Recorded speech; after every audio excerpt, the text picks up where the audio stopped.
చలిన మాట ఇక కరువైపోయనులే,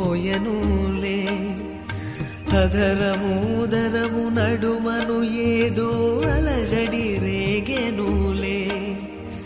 వీక్షణలో నిరీక్షణలో వరక్షణమొక యుగమేలే, చూపులన్నీ వెంటాడినట్టు మది కలవరమాయనులే.